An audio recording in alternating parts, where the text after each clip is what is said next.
असम में फिर काले हीरे की गूंज। जोगीघोपा कोयला सिंडिकेट का मास्टरमाइंड कौन? राजनीतिक संरक्षण या प्रशासन की उदासीनता? नमस्कार दोस्तों, मेरा नाम है पार्थ और आप देख रहे हैं स्टेट मिरर। जोगीघोपा कोयला सिंडिकेट का गढ़। असम के गोवालपाड़ा जिले की जोगीघोपा से एक बार फिर कोयला सिंडिकेट को लेकर बड़े खुलासे सामने आए हैं।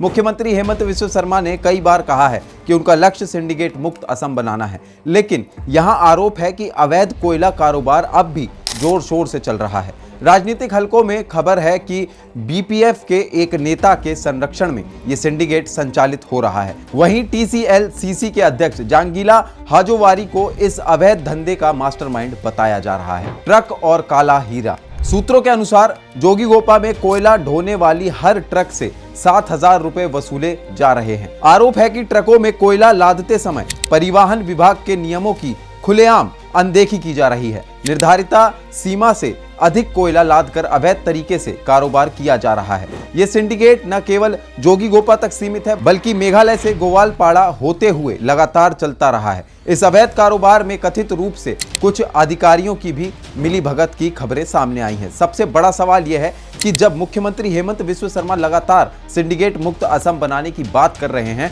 तो इन आरोपों में राजनीतिक संरक्षण का कितना हाथ है? क्या सच में प्रशासन गंभीर है या सिर्फ कथनी और करनी में फर्क है? राजनीतिक विशेषज्ञ मानते हैं कि ऐसे मामले अक्सर दबे पूछे तरीके से हल होते हैं, जिससे बड़े सिंडिकेट्स लंबे समय तक चलते रहते हैं। मास्टरमाइंड कौन? जांगीला हाजोवारी पर आरोप है कि उन्होंने न केवल कोयला कारोबार में सक्रिय भूमिका निभाई है, बल्कि ट्रकों में कोयला लादने और पैसे वसूलने का पूरा नेटवर्क संचालित किया है। सूत्रों का कहना है कि उनकी पकड़ इतनी मजबूत है कि स्थानीय अधिकारियों और कुछ राजनीतिक नेताओं से भी वे सीधे जुड़े हैं। परिवहन विभाग के नियमों की अनदेखी और अवैध धंधे में अधिकारियों मिलीभगत ने प्रशासन की छवि को भी सवालों के घेरे में ला दिया है। स्थानीय लोगों का कहना है कि अगर नियम सख्ती से लागू होते तो ये सिंडिकेट कभी इतना बड़ा नहीं बन पाता। इस मामले की आधिकारिक पुष्टि अभी तक नहीं हुई है, लेकिन राजनीतिक चर्चा और मीडिया कवरेज ने इसे गर्म मुद्दा बना दिया है। क्या होगी कार्रवाई?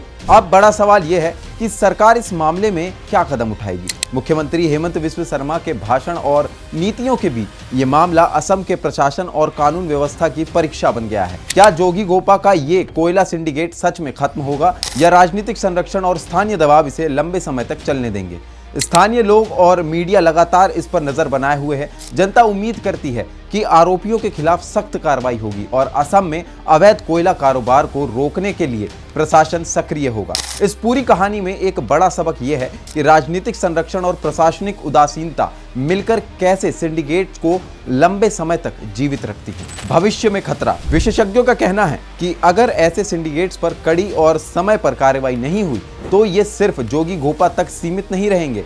पूरे राज्य में अवैध खनन और कोयला कारोबार बढ़ सकता है, जिससे स्थानीय अर्थव्यवस्था पर गंभीर असर पड़ेगा। इसके साथ ही इन अवैध गतिविधियों से पर्यावरण को भी भारी नुकसान पहुंच सकता है।